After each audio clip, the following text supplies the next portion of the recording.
instantes en ¿Quién tiene la razón? Se ordenó la libertad del líder de la comunidad de Fuerabamba, Gregorio Rojas. La fiscalía no encontró elementos que lo vinculen como líder de una organización criminal. Además, la reforma del Ministerio Público bajo la dirección de Zoraida Ábalos, quien esta mañana juró al cargo de fiscal de la Nación. También, el Ministerio Público y Joseph Maiman firman acuerdo de colaboración.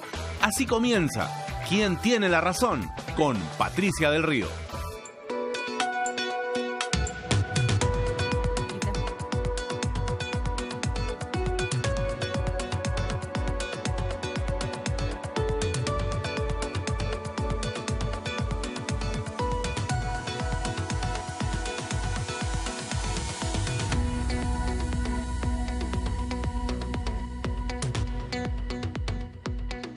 Buenas noches, queridos amigos, bienvenidos a Quien Tiene la Razón. Ya estamos listos para comentar las noticias más importantes del día de hoy. Cerramos esta semana de conflictos, casi terminamos el mes también con un panorama bastante complicado para el gobierno. El problema de las Bambas no se resuelve, el diálogo no se abre, por lo menos no con las partes que están más involucradas, pero la salida del dirigente, el señor Gregorio Rojas, de la cárcel el día de hoy, que el día de mañana se acababa su petición preliminar, así que básicamente han adelantado unas horas la decisión, creo que da un respiro y que permite que el gobierno empiece de nuevo. Por lo que conversábamos esta mañana con el fiscal Chávez Cotrina, no lo dijo porque no lo puede decir, porque además no pueden adelantar opinión, pero por las indicaciones y el contexto que nos dibujaba, está claro que no le van a dar una preventiva al señor Rojas, sería una torpeza en este caso, así que continúan las investigaciones de este dirigente en libertad y eso esperemos que sea una especie de escape para este tema tan complicado. Están con nosotros Iván La Negra, analista político. Iván, gracias por estar con nosotros esta noche. Y Andrés Calderón, abogado y también analista importante de la realidad en estos últimos tiempos. Bueno, empezamos comentando un poco esta salida, ¿no es cierto?, de Gregorio Rojas de la cárcel, que creo que es una muy buena medida. Iván, ¿qué puede ayudar a retomar estos conflictos? Bueno, primero, la medida ya había sido pedida por varias autoridades, incluyendo la Defensoría del Pueblo, ¿no? Ayer inclusive emitió una nota de prensa indicando de que no habían las condiciones legales suficientes para justificar esa Defensoría medida. La Defensoría lo señaló, ¿no? Ahí tal vez, sí, mejor lo hago aclarar al abogado lo que significa una detención preliminar. Sí, y esto además nos hace recordar lo importante que son esas garantías, precisamente para evitar que más allá de los temas de quién sea, se garantice que un ciudadano solamente puede ser detenido cuando hay suficiente, digamos, fortaleza en el pedido fiscal. Y en este caso, al parecer, no lo hay y por lo tanto han decidido, ¿no?, que el proceso se siga en libertad hasta el momento. Y eso efectivamente es un primer punto que brinda una condición para empezar un diálogo, porque era uno de los temas que más reclamaban los miembros de la comunidad allí en Fuerabamba. Muy bien. Entonces, digamos, se abre una puerta, ¿no? Digamos, por lo menos una ventana. La primera pieza, ¿no? Hay que ir armando ahí una rendijita, exacto, ¿no? Algo que estaba casi muy cerrado. En realidad, Andrés, hay mucha gente que decía, no, pero está bien preso. Una detención preliminar es bien extrema. Normal, una preventiva no. Una preventiva se hace para que no se escape, pero preliminar, claro, ni siquiera está seguro si la persona ha cometido un delito o no, ¿no? La preliminar debería tener por el objetivo que inmediatamente hay acciones previos al inicio formal de un proceso penal que demandan la acción inmediata y que requiere la presencia, por ejemplo, para algún tipo de diligencia de la misma persona que, claro, ha sido detenida preliminarmente. O tengo que entrar a tu casa y no puedo permitir que tú vayas antes a sacar documentos, claro, ¿no? O tengo que evitar que tengas contacto con alguien que podría borrar pruebas, no sé, claro, ese es más o menos se entiende que es excepcional y muy temporal y que no puede pasar más de este plazo sin que exista un pedido de fiscalía, si fuera el caso, en el cual decimos, ok, ya quiero una detención preventiva y quiero que un juez valide esta medida durante el tiempo que me va a tomar ya hacer toda la investigación. Que no ha sido el caso. Coincido con lo que dice Iván y coincido con lo que habían planteado algunas autoridades, que no desnaturalicemos esta figura para simplemente adelantar un juicio. Creo que no es el mismo caso de los abogados. Así es. Y si bien es cierto, digamos, hay un cauce judicial y penal y hay otro cauce que tiene que ver con el diálogo y en donde está interviniendo el Ejecutivo, creo que nos puede ayudar a tomar en cuenta desde la perspectiva de las comunidades que se sienten afectadas, que muchas veces ellos no van a distinguir entre cierta entidad del Estado y otra. Y la otra, ¿no? por supuesto. Es el Sí, Estado, y desde su perspectiva, aun cuando pueda ser equivocada, pero hay que saber con quién se está dialogando, desde su perspectiva puede pensarse que había un intento de presión en contra de él. Bueno, casi nadie distingue al Estado, en verdad. O sea, de verdad, o sea, digamos, Justo no lo que solamente un le tema iba a de la decir, comunión, ¿no? en realidad a veces tratamos como, bueno, lo que pasa es que están lejos, que el Estado no tiene presencia. En cualquier parte en Lima, el Estado es el Estado, el alcalde, el presidente y el juez son parte del mismo combo, por decirlo de alguna manera. Noemí Mamani, nuestra reportera, está en el Cusco, nuestra reportera del Cusco está en el Calhuahuacho y ha estado dándonos reportes de todo lo que ha estado ocurriendo en estos días y le queríamos preguntar cómo ha sido recibida la noticia de la liberación del dirigente Gregorio Rojas por parte de su comunidad. Noemí, muy buenas noches. Hola Patricia, ¿cómo estás? Buenas noches. Estamos en Chalhuahuacho y sí, nos ha llamado bastante la atención la reacción de los comuneros de Fuerabamba, quienes se concentran en el ingreso a la mina Las Bambas. Al momento de recibir la información sobre la liberación del presidente Gregorio Rojas, ellos de inmediato se reunieron. No mostraron alguna señal de alegría ni nada por el estilo. Se escucharon algunos llantos de por medio durante esta reunión a la que no se nos permitió el ingreso. Además, algunos aplausos, pero no se notó esa alegría.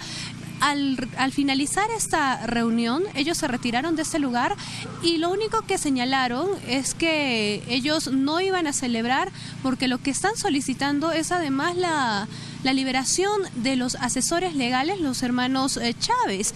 Eso es lo que nos ha llamado bastante la atención. No han querido dar más declaraciones, han indicado que ellos van a creer en la versión de la liberación de Gregorio Rojas siempre y cuando él llegue al mismo Chalhuahuacho y ellos lo puedan ver en persona. Además han solicitado que retiren las denuncias que hay en contra del vicepresidente de Fuerabamba y también de otros dirigentes que también están denunciados según han indicado. Ese ha sido el panorama esta tarde, Patricia, en el sector de Manantiales, que es donde se concentra la mayor cantidad de fuerabambinos. Muy bien, Noemí, muchísimas gracias. Está clarísima la información. Entonces, una primera reacción cauta que no ha dado cuenta de grandes celebraciones, todavía insisten en la liberación de sus abogados pero vamos, acaban de recibir esta información y también supongo que ahí hay un trabajo estratégico del Estado que hacer, Iván, de ir y decir, bueno, vamos, por lo menos vamos un paso, ¿no?, adelante. La liberación de los abogados va a ser además compleja, porque uno de los argumentos que se ha usado para la liberación del presidente Gregorio Rojas es que él ha señalado, ha colaborado con la Fiscalía dando información sobre lo que ha ocurrido. Los otros han quedado mudos. Y lo que el fiscal ha dicho es, lo que vemos acá es una persona que ha sido engañada por estos abogados y no forma parte, al parecer, de estas acciones de extorsión que se habrían identificado. Entonces, es una asociación ilícita para delinquir, claro, es una banda, digamos. El fiscal ya haya identificado que él no es parte, sino más bien es como un cliente que ha sido engañado por esta situación, pues ya cambia la condición y posiblemente cuando llegue el presidente allá, digamos, esa es parte de su propia defensa, seguramente lo tendrá que comunicar al resto de la comunidad. Pero también se requiere que los fiscales mismos hagan ese trabajo, porque es muy importante, como bien dices, de que las autoridades expliquen su rol y que esto es independiente de lo que el gobierno tiene bajo su competencia, para que no se confunda que eso está en manos del gobierno y que es un tema que corre por cuerda separada. Así es, que es lo que estaba señalando Andrés. Ahora hay una cosa además muy complicada, porque ayer conversábamos con la ministra Paola Bustamante, que claramente está liderando un poco el proceso de diálogo, y la ministra Bustamante nos decía, y además eso es evidente, ya han estado conversando con comunidades aledañas, con Chumbivilcas, pero en Chalhuahuacho y en Yavi no hay la posibilidad de que entre el gobierno. Es más, la propia Noemí nos contaba que ya la presencia de la prensa es complejo, o sea que tienen que ir con cuidado, pidiendo permiso, porque la gente está muy reacia a abrirse y a hablar, ya no digo ni siquiera con el gobierno, a hablar con cualquiera que no sea de la zona, ¿no? Sí, bueno, el problema, creo yo que muchas veces ha sido diagnosticado por especialistas, es que aparece el Estado cada vez que surge este problema, no hay un acompañamiento permanente.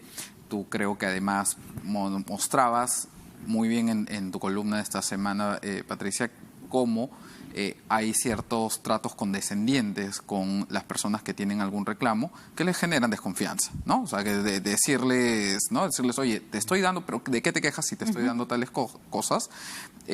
creo que esa es una mala forma de abordarlos con respeto. O sea, más bien es, ok, ¿cuál es tu reclamo? Y vamos a ver si tienes derecho o no, tienes el derecho para ese reclamo. Me llama mucho la atención, Andrés, la animadversión contra la prensa. El otro día César Campos me decía, no, que nosotros somos interlocutores, o sea, tenemos derecho a opinar, sí, claro, pero también es verdad que ellos tienen derecho a molestarse con nuestras opiniones. O sea, no tenemos por qué caerles bien, pero ellos se sienten como hiperjuzgados por una sociedad que los ha invisibilizado durante mucho tiempo. Ojo, que no estamos disculpando a nadie ni diciendo que la toma de la carretera está bien. No, estamos tratando de entender el fenómeno de alguien que se cierra de esa manera, ¿no? Mira, y te lo puedo poner desde esta perspectiva. Hasta donde yo he podido revisar y hasta donde veo, yo creo que probablemente no tengan razón tal vez en el reclamo con relación a específicamente de derecho de paso. Específicamente en ese punto. Yo, digamos, creo que legalmente podrían plantearlo su reclamo a nivel judicial y decir, oye, yo creo que tengo un derecho de propiedad y creo que, digamos, la documentación que existe les podría decir, no, existe una carga que se llama servidumbre y que obliga a que tengan que autorizar a ese paso digamos, de cualquier tipo de transporte por esa carretera. Pero eso es un tema en el cual podríamos estar de acuerdo o no. En verdad, ni ustedes ni yo vamos a decidir si es que realmente tienen la razón o no. Pero otra cosa es decirles que no tengan derecho a plantear un reclamo o a tratar de plantear su posición sin que inmediatamente se les califique como extorsionadores, ¿no? O que se les diga aprovechados o rentistas. Bueno, tal vez no tengan derecho, tal vez pierdan eventualmente o no lleguen a obtener toda la atención del reclamo que ellos quisieran. Pero muchas personas, o sea, si nos ponemos en los zapatos de ellos, muchas personas a veces planteamos reclamos que tal vez no tienen la fortuna que quisiéramos, ¿no? O que no tenemos, sobre los cuales no tenemos derecho. Por ejemplo, no quiero que pongas una antena de celular cerca de mi casa. O sea, por ejemplo, ¿no? Entonces, no me parece un enloquecido decirlo, pero lo que me parecería enloquecido es que te van a poner una antena de celular en la esquina de tu casa y alguien te diga, por si acaso no tienes derecho a decir nada, claro, ¿no? O estás loco por reclamar, ¿no? Claro. ¿no? Tu reclamo puede ser absolutamente, ¿cómo se dice?, estéril, pero estás hablando sobre tu entorno, sobre el lugar donde vives, ¿no? Claro. Lo que pasa es que se ha llevado ya al punto de nuevamente de esta discusión maniquea de si es que pides más, eres un aprovechado, eres un rentista, y si es que y del otro lado, y que querer plata es más o menos un pecado, ¿no? Sí, claro, y del otro lado es que o eres digamos, ¿no? Te quieres aprovechar de los comuneros, y eres una empresa irresponsable, etcétera, etcétera. Cuando digamos que podríamos tratar de desmenuzar ideología y digamos, sombras políticas y tratar de encontrar, ya, veamos en qué punto específicamente no estamos de acuerdo y veamos si es que encuentran una solución. Difícil, ¿no? Porque son como estas cosas como que ya están demasiado pegadas unas a otras. Yo estaba revisando y ahí creo que parte del origen del problema, y por favor, yo sé que la gente me odia, cierto sector me odia cuando digo estas cosas, pero se debería servir como una autocrítica. He estado revisando la posición de la CONFIEP, por ejemplo, en conflictos sociales. El señor Roque Benavides diciendo que las comunidades campesinas se las inventó Velasco, lo cual da una cuenta de una ignorancia enorme, ¿no? Y además de un desprecio enorme. Y el señor Pedro Lechea diciendo que si queremos saber si alguien pertenece o no a una comunidad nativa hay que hacer una prueba de ADN. O si usa plumas. Basta para ser indígena, ¿no? Y eso le parece mal. Así es, ¿no? Y en realidad ese es una parte que se está enfrentando a otra que con justa razón cree que tiene derecho. Y Iván, por favor, explícame, porque tú has estado ahí, y el Estado, ¿qué? O sea, bueno, ¿cuál es su rol? Porque ya se me perdió en esta ecuación. Pero es que además, mira, usando el mismo ejemplo que pusiste sobre la antena, ¿no? En realidad aquí hay unas personas que fueron unos vecinos a decirle, vamos a poner un panel publicitario, y en lugar del panel te han puesto una antena. Exacto, para celular. Exacto. Para celular. Entonces, yo sé que podría no ser necesariamente una molestia mayor, pero sí es un cambio. Y se da en un contexto además donde ese no es el único tema, o sea, donde hay otros temas de agenda, y donde además acá creo que está el fondo de la cuestión, ¿no? Apurímac es una zona donde 7 de cada 10 son quechohablantes, donde es la segundo departamento después de Puno con mayor población indígena, la mayor cantidad de pueblos indígenas en la zona, y una relación además de pobreza y situación de carencias es histórica, ¿no? Y aquí entra la mina como un proyecto privado, Y llega una serie de acuerdos que ya en varios programas has explicado. Que está muy bien, además, muy bien. y además creo que con voluntad de involucrar a las comunidades, ¿no? En un escenario en el cual está la empresa, primero Extrata, después Glencore, después la empresa china, y está la comunidad, digamos, había una enorme asimetría. Así es. Pero ¿qué ha hecho estos acuerdos? Han, digamos, generado para ciertas comunidades un cambio de esa relación, pero en el resto, y todo lo que está de base, se mantiene en una posición de eventualmente desventaja. Claro, han hecho una escalera. Has introducido más asimetría en una situación ya de por sí difícil de manejar. Y todo esto con el Estado simplemente siguiendo las decisiones, o sea, detrás de las decisiones.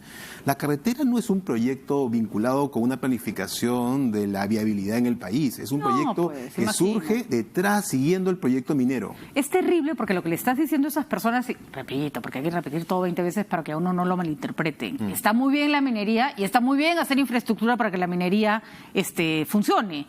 Pero si tú has vivido toda tu vida en un lugar donde nadie te ha mirado y te dicen, vamos a construirte una carretera, pero ojo, en realidad vamos a construir una carretera porque la mina la necesita, porque si lo hubieras necesitado tú, ahí te puedes quedar esperando el resto de tu vida, ¿no?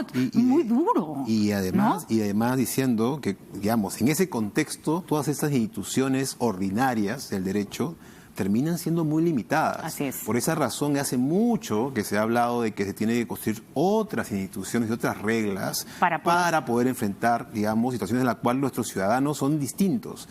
Y ahí viene la otra cuestión, que tú creo que le dices con corrección. Digamos, hay falta de un sentido de ciudadanía general. Ese es el punto, el último. No nos reconocemos todos como ciudadanos, pero que entre esta ciudadanía hay diferencias. Así es. Finalmente, para cerrar con este tema, Andrés, hay un tema que sí, de hecho no está funcionando, el canon, las regalías, porque ese dinero que debería generar, más allá de las comunidades que van a ser más compensadas, porque no es lo mismo estar en el ámbito de acción de la mina o formar parte de la región que estar sentado sobre el cobre. Bueno, si estás sentado sobre el cobre te van a dar más plata, eso es natural.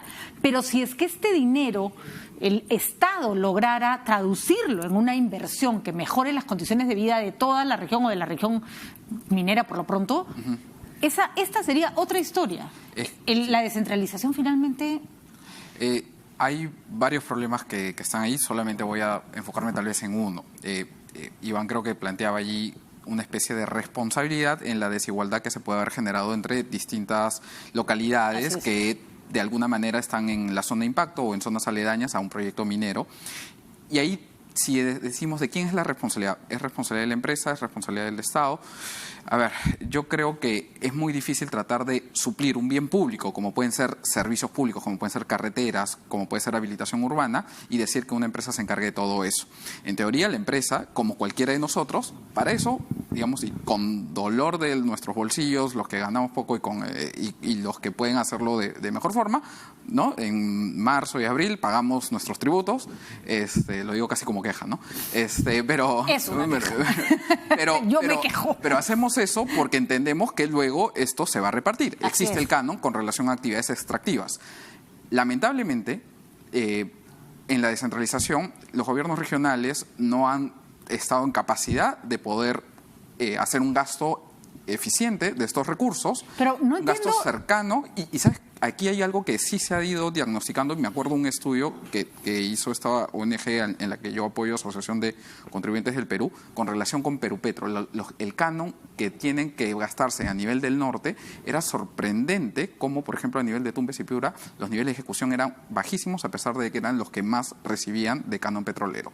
Lo mismo pasa en las zonas de minería. Es increíble, es lamentable que muchas veces las localidades que más reciben o cuyos gobiernos regionales más reciben son las que terminan desperdiciando tanto, y un defecto institucional es que no hay supervisión ni no hay algún tipo de control con relación a la ejecución. Es decir, así como pasa con algunos ministerios donde el MEF le aprieta la billetera y les dice, oye, quiero ver tus resultados, quiero plantearte un presupuesto por resultados, por ejemplo, para ver si te sigo dando más dinero, eso mismo no pasa con el canon.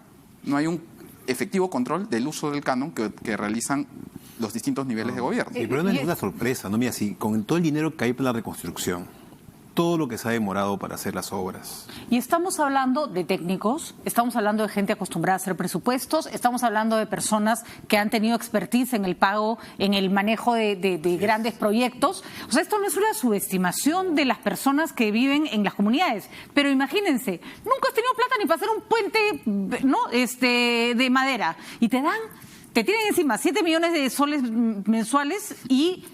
¿Qué cosa va a provocar eso si no probablemente el robo, la malversación, el hacer una enorme piscina, ¿no? Pero funcionaría mejor, nunca va a ser perfecto, ¿ya? No, pero nunca funcionaría mejor si hubiera una idea de desarrollo preestablecido y consensuada, sobre la cual ya pones esos recursos para ir atendiendo proyectos ya identificados. Pero eso no existe. No existe. O sea, eso no existe. Y eso es lo mismo lo que pasa en el norte. Eso cuando dicen reconstrucción con cambios, de verdad quieren hacer algunos cambios, pero como no existen esos mecanismos, entonces tienen que hacer casi uno por uno, ¿no? Y van avanzando. Y claro, ahora mira, ya van el tercer jefe a cargo de este tema, ¿no? Así es.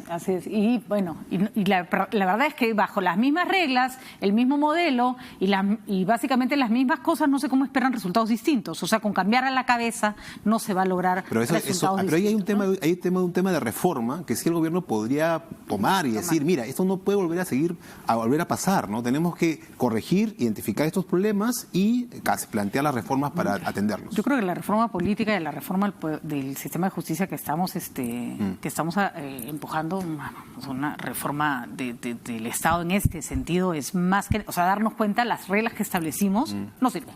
¿No? No sirven. Las reglas que hemos establecido para repartir plata y generar desarrollo no sirven, porque plata hay. Lo que hay ni una idea de cómo gastarla bien, ¿no? Como decía Pablo Escobar, tenemos muchos pobres ricos. Pobres con plata, decía. Pobres con plata. Claro. El famoso chorreo, pues, ¿no? Sí, o sea, claro, el chorreo se convierte en un tsunami que te ahoga y no te sirve para nada. A ver, vamos al segundo tema que me parece importantísimo. El premier Salvador del Solar ha dicho que están trabajando para poder reconstruir la confianza y en este caso enfrenta un distinto escenario en Las Bambas, pero también ha empezado una ronda importante con los partidos políticos, obviamente una especie de paseo antes de llegar el 4 de abril para su presentación ante el Congreso de la República. Escuchemos lo que dijo. Estamos trabajando para reconstruir la confianza y por la salud que ustedes como futuros profesionales van a promover antes de atender la enfermedad. No perdamos la confianza, no perdamos el aliento. Tenemos muchos problemas, pero hemos avanzado también bastante. No nos dejemos aplastar solamente por el desánimo o las malas noticias. En todos los niveles de gobierno, en todas las regiones, en el Poder Ejecutivo, en el Legislativo, en el Judicial, hay peruanas y peruanos haciendo esfuerzos para que salgamos adelante y esos esfuerzos van a dar frutos que están cerca. Trabajemos juntos para que ese descreimiento, para que esa falta de confianza sea la verdadera reconstrucción que hagamos entre todos. Estamos aquí para anunciarlo y para comprometernos. Es bonito el discurso de Salvador del Solar y no lo digo con ningún ánimo naif ni de petardearlo como de qué lindo discurso. No, creo que tiene un buen discurso, una buena narrativa. Lo que pasa es que esto tiene que venir acompañado de algo concreto para que no se te queden palabras. Y si él dice restituyamos la confianza, concentrémonos en aquello que está avanzando y resuelve Las Bambas, esto es un gol. Sí, ¿no? Claro. Este es un discurso llevado a la realidad. ¿Cuál debe ser su actitud para...? Porque ahorita no tiene mucho que mostrar, es casi imposible que tenga algo que mostrar dado el tiempo y las circunstancias, pero ¿cómo se debe presentar ante el Congreso? ¿Cómo combina este ánimo con la realidad que tiene al frente? Sí, me parece que hay un error al plantear el tema como si vamos a confrontar o vamos a cooperar. Me parece que el tema no va por ahí. Esa no es la dicotomía. Es una dicotomía. La dicotomía es... Vamos a plantear como gobierno un conjunto de metas claras que sirvan de punto de partida, de cierto acuerdo político, en donde habrá gente que se oponga, como ocurre con la política, y gente que coopere. Pero la iniciativa, el liderazgo, tiene que partir del gobierno. Entonces, si la narrativa es vamos a recuperar la confianza, ¿cuáles son las 3, 4, 5 metas claves que van a ser como el sustento de esa confianza con la ciudadanía? ¿Qué vamos a hacer en educación? ¿Qué vamos a hacer en salud? ¿Qué vamos a hacer en seguridad? ¿Cuáles son los temas vinculados con manejo del territorio y desarrollo territorial que vamos a imponer? ¿Y cómo vamos a evitar de que cosas como Las Bambas vuelvan a pasar?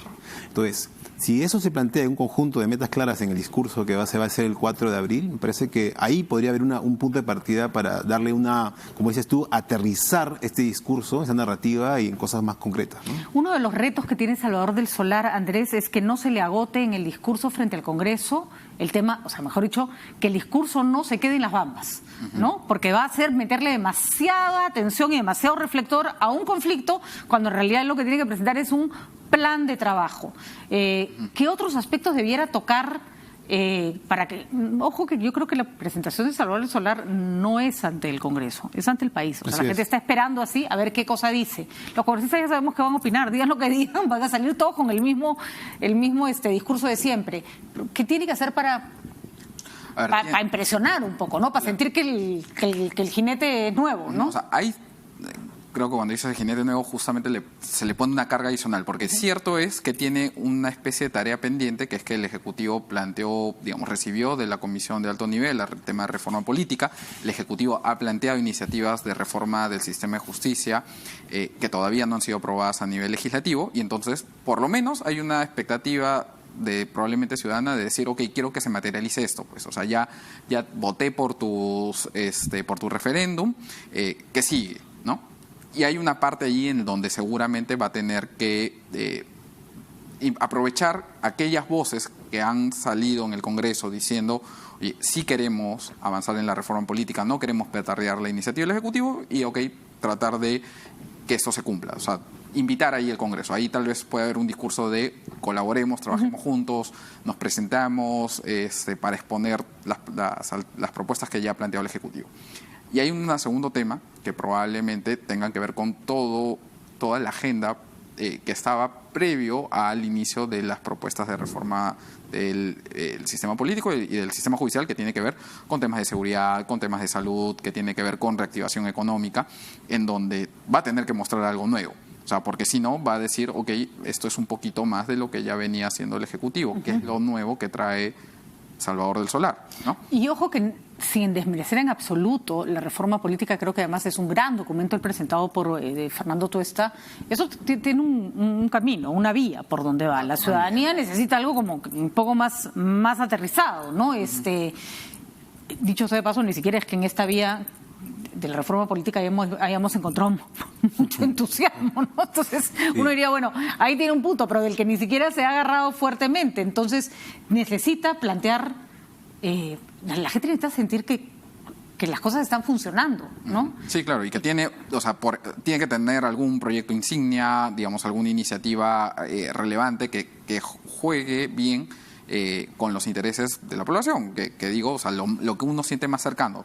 Uno puede sentir más cercano el tema de seguridad, de saber que tus hijos, tus hijas están seguros, puede ser con el tema de educación, puede ser con el tema de salud, que son temas sensibles, compenetrables, con los que uno se puede relacionar, también con el tema de trabajo y reactivación económica, ¿no?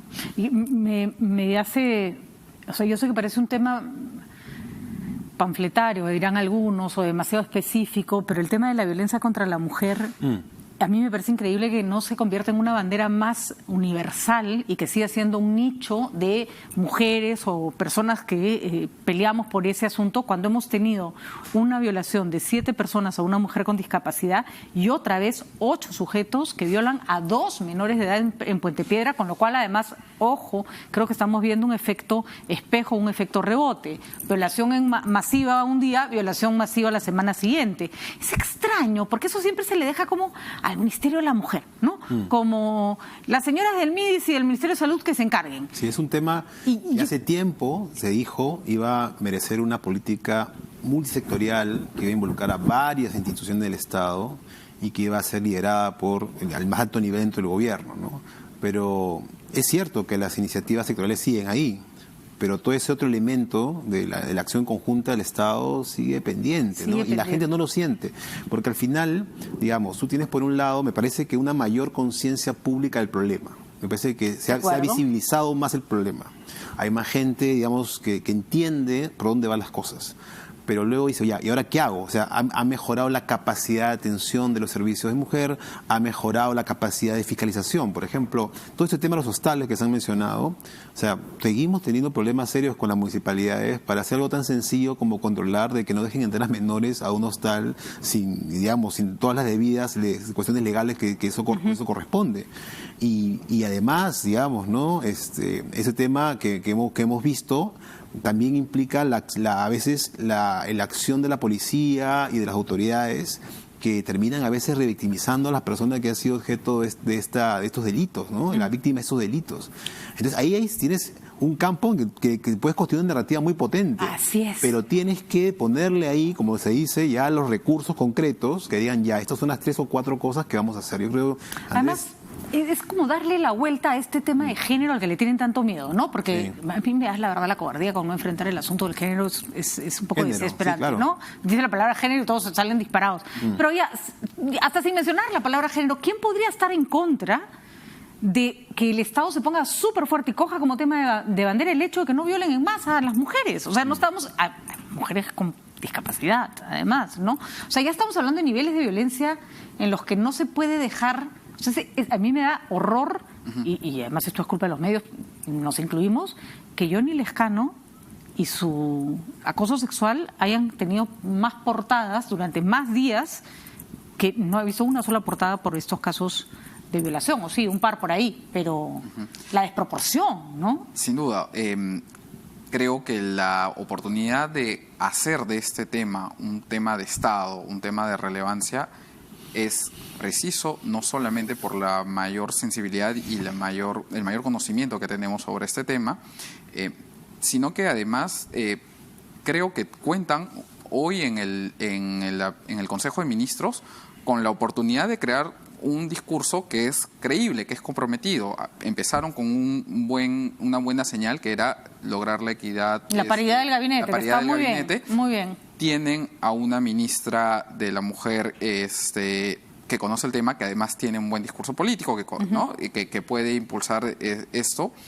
Y el mismo Salvador del Solar es alguien que, claro, lo maneja muy bien, que conoce del tema, que no le tiene miedo no solamente al término género y a lo que supone una política de equidad de género, que está muy bien, pero también a explicarlo en términos sencillos, que esto es algo tan simple como: quiero que tu esposa, tu mamá, tu hija lleguen seguras a sus casas, que se sientan tranquilas en sus colegios, que se sientan que no van a ser acosadas en su trabajo. O sea, es decir, que se les trate como se les debería tratar a cualquier persona. Así es. ¿No? Y es un mensaje tan potente que quién se puede oponer a eso, que creo que si quisiéramos aterrizar en alguna de las cosas que ellos podrían llevar a la ciudadanía, es esta, ¿no? O sea, creo que es además muy bueno. que a diferencia de los casos de inseguridad ciudadana, los típicos, el Estado es responsable, sí, pero al ser agresiones que sean intrafamiliares, no es que el Estado tenga siempre la culpa de que la mujer fue agredida o que la mujer fue violada. La culpa tiene de no responder a esa situación. A veces se da en lugares y en contextos en que no había manera de prevenirlo, por decirlo de manera, una niña violada dentro de su casa, ¿no? Sí. En fin, ahí me parece que podrían, por ejemplo, usar un tema para empezar a empoderarse en otras cosas que conecten con la población. Creo que se combina perfectamente dos temas, ¿no? Comunicación política, la narrativa y además una campaña fuerte del Estado comunicando esos temas, y por otro lado sí tiene que haber 3 o 4 medidas en temas centrales, neurálgicos, donde se pone dinero, porque al final del cabo es eso el tema, poner el dinero para que esas garantías para la atención de las víctimas y para la prevención, que es lo más importante, la gente lo sienta, ¿no? Por supuesto que sí. Bueno, vamos a ver, por lo pronto, y esta es una buena noticia, hoy día la fiscala Ábalos asumió el cargo como fiscal suprema, como la fiscal de la Nación, y ha recibido 24 millones de soles para poder realizar el trabajo que están realizando de parte de un presupuesto extra. Ya, esa es una buena esa, para empezar, pues fue una buena noticia. Así que vamos a conversar sobre este tema y también sobre cómo va el caso Lavajato con Luciano López, que está esperándonos. Él es abogado. Además, el señor Maiman ha hablado y ya estableció colaboración eficaz, y el señor López fue abogado del señor Toledo. Así que él debe saber perfectamente qué información hay ahí que se puede rescatar. Con él conversamos haciendo haciendo, por supuesto, esta acotación de entrada. Les agradezco a mis invitados por haberme acompañado. Señores, muchísimas gracias. Muy buenas noches.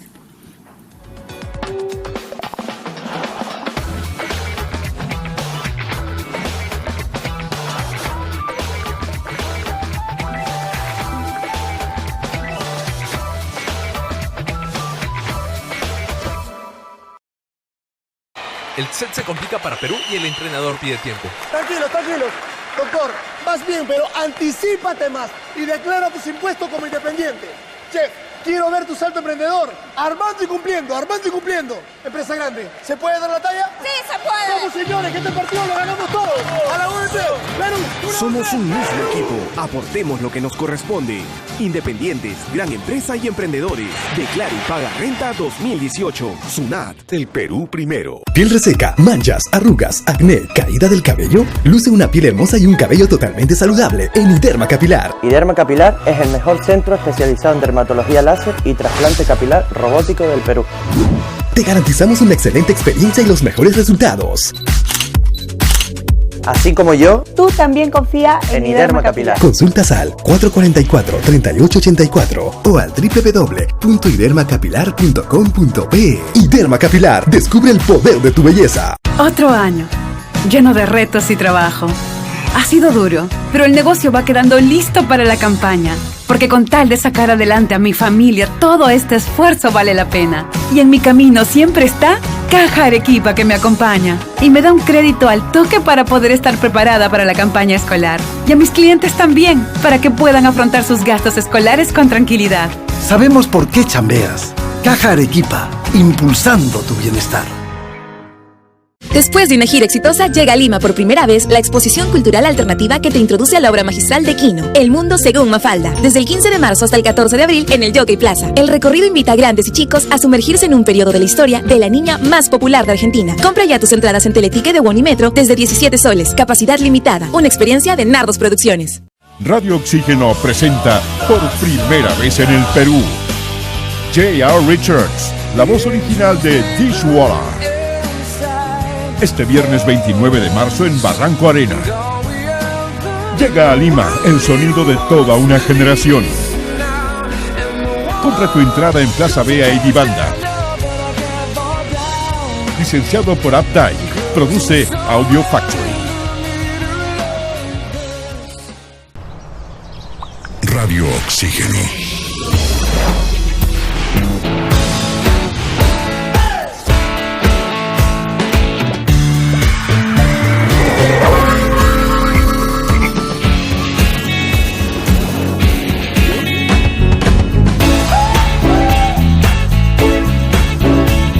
Vemos el mundo diferente porque respiramos música.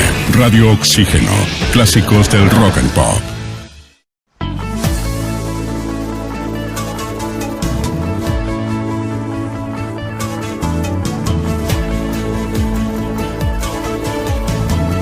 RPP, el medio en el que puedes confiar. ¿Sabes cuál es la película más taquillera? ¿Qué obras de teatro están en tarima? ¿Los museos que puedes visitar? Eso y mucho más en Primera Fila. Películas en cartelera, canciones del momento, exposiciones de arte, funciones de teatro. Con nosotros siempre estarás en Primera Fila, de lunes a viernes a la 1:30 de la tarde por RPP Televisión.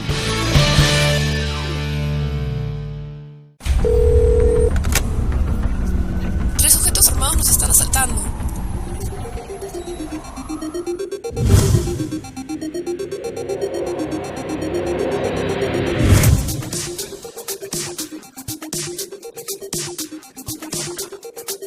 Cuando estés lejos de sentirte seguro, contacta al Rotafono, la línea de ayuda más efectiva.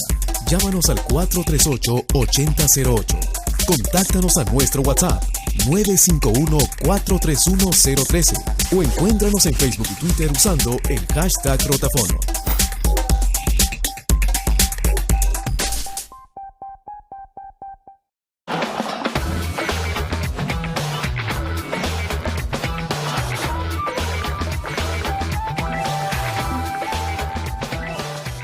La fiscal Zoraida Ábalos asumió el día de hoy el cargo de fiscal de la Nación después de que lo hubiera dejado el señor Chávarri, después de muchísimas controversias, y ella ha asumido el cargo con muchísimo entusiasmo, ha dado palabras dándole un apoyo explícito al equipo Lava Jato, y vamos a escuchar lo que ha sido su primera presentación como fiscal de la Nación. Mi único compromiso es con la búsqueda de la verdad y la justicia. En ese sentido, mis esfuerzos estarán dirigidos a velar y garantizar la independencia y autonomía del Ministerio Público. Es enfrentar y desterrar decididamente aquellas prácticas corruptas que se gestan al interior de la institución por algunos malos fiscales o malos funcionarios. Ante ello, redoblaremos esfuerzos para la aplicación de mecanismos de prevención y control en el seno de la institución. Tengo fe que al término de mi gestión pueda hacer que la institución del Ministerio Público sea una de las instituciones más respetadas. Pero yo entiendo, soy consciente que para que el respeto no se impone, el respeto se gana con trabajo y con esfuerzo.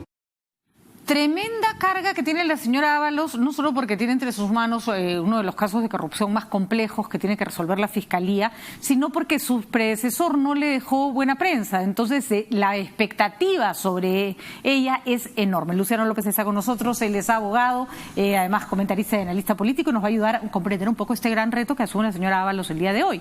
Es verdad que había tenido este puesto de manera interina cuando se va el señor Chávarri, y curiosamente no había sido una persona que había querido dar muchas declaraciones, se había mantenido un poco escondidita, me parece bien, dado que tenía el cargo de manera temporal, pero ahora le va a tocar enfrentar y dar la cara por todo el Ministerio Público. ¿Cómo estás, Luciano? ¿Cómo estás? Buenas noches, Patricia. ¿Cuál es tu pronóstico para la labor de la doctora Ábalos? Bueno, creo que así como tiene un gran reto, ese gran reto es a su vez una gran oportunidad, ¿no?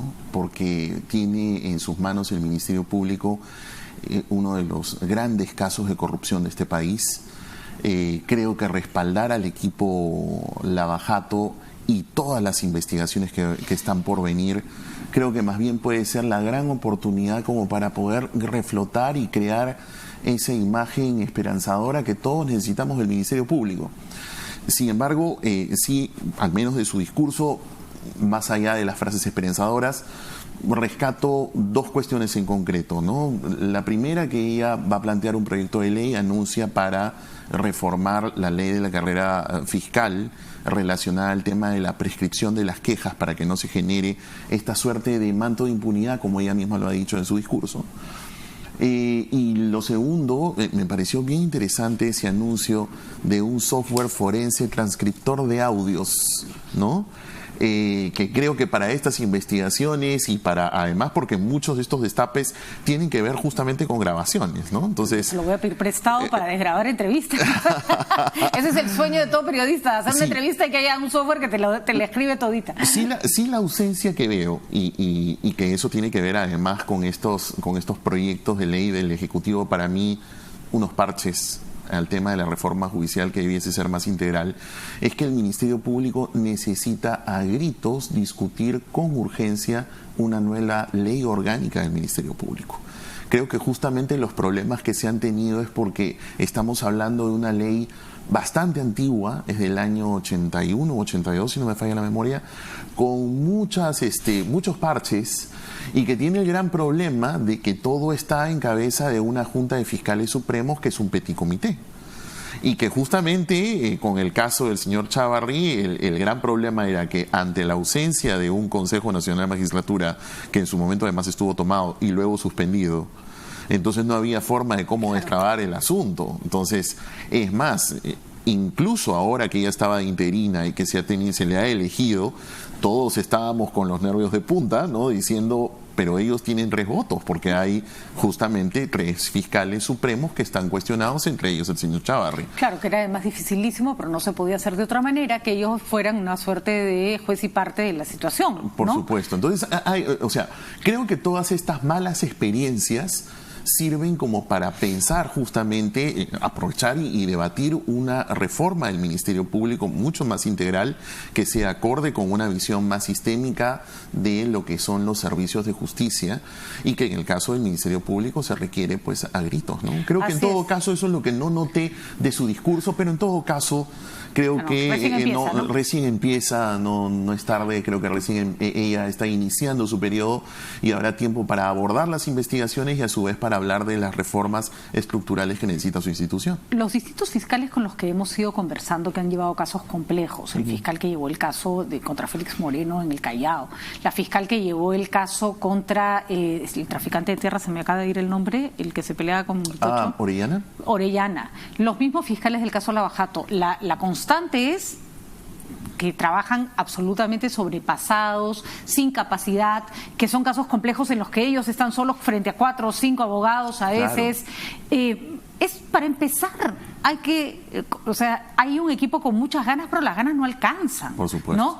La asignación de dinero extra ha sido una buena señal de parte del gobierno. Sí, creo que en ese sentido el discurso del presidente es lo que se necesita, ¿no? Una institución que no tiene recursos o que no tiene las herramientas para afrontar, porque a lo que tú has dicho yo debiese agregar lo siguiente: todos esos casos de mega corrupción discurren en un aparato procesal que es el nuevo Código Procesal Penal, que para que los televidentes nos entiendan se supone que es una herramienta mucho más dinámica y que hace que tanto la Fiscalía se comporte como un auténtico estudio de abogados.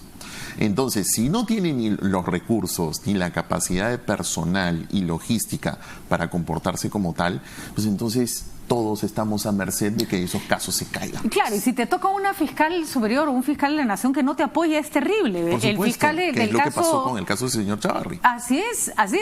Y el señor del caso contra Félix Moreno nos decía que en el Callao no le dan ninguna facilidad y que tenía que escuchar 5 o 6 alegatos de los abogados de las otras partes, él solito. Claro. Y después tenía que responder, ir tomando notas.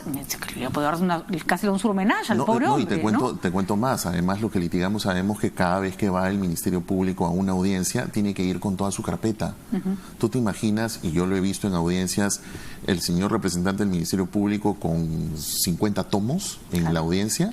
¿Cómo hace para poderse desempeñar si no tiene fiscales que estén debidamente entrenados o con mayor personal a la hora de comportarse en una audiencia, si las contrapartes, como es lógico, van a ir con un pool de abogados? Así es. Entonces, si el sistema justamente está diseñado para que la Fiscalía se comporte en una verdadera litigación con igualdad de armas, pues entonces denle las armas para que sean iguales, pues. Por supuesto. Si no, ¿cómo?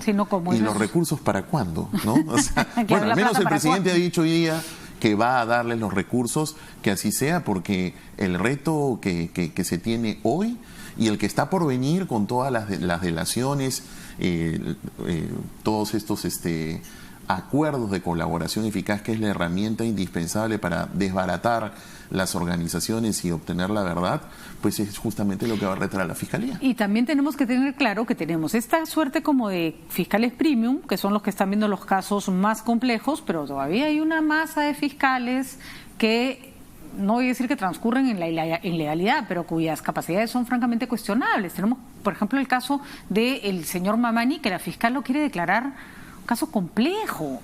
Bueno, es uno. Claro. Pero por poner un ejemplo, o los fiscales que piden detención preliminar para el caso de del dirigente de las Bambas y de sus abogados, cuando una preliminar ya es bastante cuestionable en medio de casi una batalla campal entre la minera y una comunidad. Es decir, más allá de si corresponde o no, el fiscal es un hombre que tiene que tener un criterio para actuar, ¿no? Y si sabe de derecho, mejor, ¿no? Exactamente. El criterio es básico. Así y eso es. tiene que ver con la medición de capacidades. En el sistema existe un órgano que se supone que los tiene que medir, que para eso los elige, los evalúa, los ratifica, y entonces estamos hablando del ex Consejo Nacional de la Magistratura, ahora Junta Nacional de Justicia. Que para mayores efectos no ha existido en los últimos meses. Exactamente, ¿no? Y ahora más bien tenemos el gran reto de quiénes van a ser los nuevos miembros de esta Junta, que se encarga justamente de medir estas situaciones de criterio, quiénes son los que vienen, cómo hay que evaluarlos, cómo se evalúa ahora el desempeño de quienes están en la función, porque valgan verdades, justamente ese material humano es el que más escasea. Así es. De lo contrario, los que están allí pues están pidiendo que les aumenten el sueldo, ¿no? Qué horror, qué porque vergüenza, dice ¿no? que le es muy poco. Quisiera verlo en el sector privado, a ver si le van a pagar algo así, ¿no? Exactamente. A ver si tiene las capacidades como para eso tener da eso. cuenta del tipo de función. Y en manos de ellos está la carga está toda la carga de la prueba, ¿no? Por eso es de que el sistema tiene que ser atractivo, pues. Claro. Y es clave un organismo que se encargue de medir esas capacidades, de evaluar, es decir, la medición de los recursos humanos del sistema de justicia. Y esa es la Junta. Ya de ahí viendo, su crucial importancia. Ya estamos viendo, por ejemplo, en el caso de las Bambas, que la plata no resuelve todo y a veces no resuelve nada. A ver, Luciano, el segundo caso, el señor Maiman finalmente firmó un acuerdo de colaboración eficaz con la Fiscalía. Yo sé que para ti el caso es complicado porque ha sido abogado del expresidente Toledo hasta febrero. Hasta el 2 de febrero del 2017. De acuerdo. Y además, o sea, ya van a ser 2 años. Además, ¿no? me sé la fecha de memoria. Bueno, hoy creo que puedo además comentarlo con un tanto más de libertad.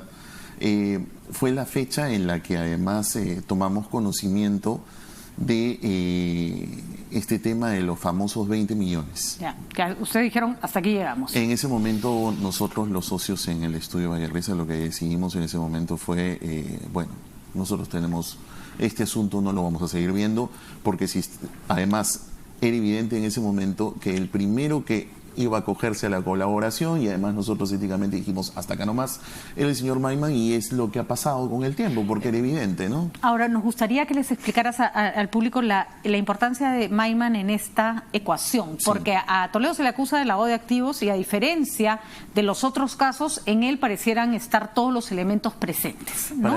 Para eso lo que puedo comentar, porque además fue público conocimiento, es que cuando se discutía el caso Ecoteva, en su momento, recordemos que el señor Maiman vino aquí al Perú y él declaró, y sacó un comunicado, recuerda, y además él indicó de que todo esto era una operación financiera. Así es. Que él había realizado y que él le había prestado ese dinero al señor Toledo. La sospecha era que Maiman estaba más bien siendo intermediario para lavar una plata que venía de otro lado. Era la sospecha, ¿no? Pero lo que se había dicho, y lo que nosotros también en interno, lo que se nos había dicho es, yo tengo la solvencia y yo puedo hacer con mi plata lo que mejor me parezca. Cuando aparece la declaración de los 20 millones... Claro, nosotros dijimos, bueno, pues entonces eso definitivamente no es correcto, y era lo previsible, era lo que está sucediendo hoy. Exacto. Entonces aparece la declaración de los 20 millones y ya tienes ese elemento del cual se sospechaba, del cual hubo certeza, y Maiman obviamente cambió de estrategia porque se dio cuenta que era insostenible. Por eso la importancia de que se declare colaborador eficaz es porque ya cierra el círculo, ¿no? Definitivamente. O sea, por eso es que hago remembranza de un hecho del que igual puedo hablar porque es público. Así es. O sea, sí, porque si no podrías porque... Por supuesto, yo estaría impedido, así que no estoy quebrando para nada porque fue lo que se divulgó y lo que todos sabemos. El señor Maiman dijo, esa es mi plata, yo puedo hacer mi plata lo que mejor me parezca. Cuando apareció lo de los 20 millones, nosotros dijimos hasta acá nomás. Y lo que era previsible es lo que está sucediendo hoy. Así que ahora lo que él habla y se somete a un proceso de colaboración eficaz, entiendo las piezas del rompecabezas que están totalmente unidas, ¿no? Porque... Ahora, en eso, Luciano, quiero que seamos claros. No solo va a dar su testimonio. A veces la gente dice, lo que dice el colaborador. En este caso, Maiman puede dar cuentas, entrada del dinero, dónde se puso, cuándo llegó. Tiene que hacerlo, ¿no? Tiene que hacerlo. Mira, Patricia, además, eso es muy importante porque... No solamente el señor Maiman, cualquier colaborador, eso creo que además la gente para que tenga conocimiento y esté bien educada, por decirlo de alguna manera, en qué consiste la colaboración eficaz. Cuando un colaborador celebra el acuerdo con el fiscal, que es un contrato, el colaborador está obligado a que aquello que dice tiene que probarlo. O sea, no es un verso, no es una palabra que queda ahí en el aire, él tiene que acreditarlo. Según lo que tengo entendido de lo que he visto publicado en el Diario del Comercio, entiendo hoy, es de que según el trascendido, él se ha comprometido a colaborar en 3 investigaciones. Ecoteva y 2 más, creo que comprometen incluso más allá de Odebrecht. Está hablando de Camargo Correa y de otra empresa brasileña más. Entonces, si está celebrado el acuerdo, significa que él se obliga a entregar lo que tú acabas de señalar, cuentas, personas, tiempos, cantidades, contratos, verdaderos y falsos. O sea, él se encarga de entregar todo. ¿Qué significa entonces con eso? Lo que tú acabas de comentar. El círculo está prácticamente cerrado y lo único que sucedería es que el señor Toledo, el gobierno del Perú, va a tener que presentar esas evidencias al proceso de extradición y, bueno, hacer el trabajo diplomático para que los Estados Unidos, frente a esa situación, no tengan pues a un presidente acusado de lavado de activos consigo. Pues, esto debiera, Luciano, acelerar el proceso de extradición, o sea, deberíamos esperar que se dé más rápido. El tratado de extradición con los Estados Unidos simplemente exige que se presente un mínimo de prueba, de ida y de vuelta, porque un tratado de extradición es, ellos piden a uno de sus nacionales, ocurre eso, y viceversa. Claro, estás hablando de un expresidente del Perú, estás hablando de una relación diplomática en la que además los Estados Unidos es un país muy fuerte. Además que teníamos una foto de Bush bailando con Toledo. Por supuesto. Lo que creo en este caso es que de allí lo trascendental del acuerdo de colaboración eficaz con Maiman. De acuerdo. Porque una cosa es la sospecha y otra cosa, es, cosa es la certeza a la luz de la evidencia. Muy bien. Creo que allí es donde el Estado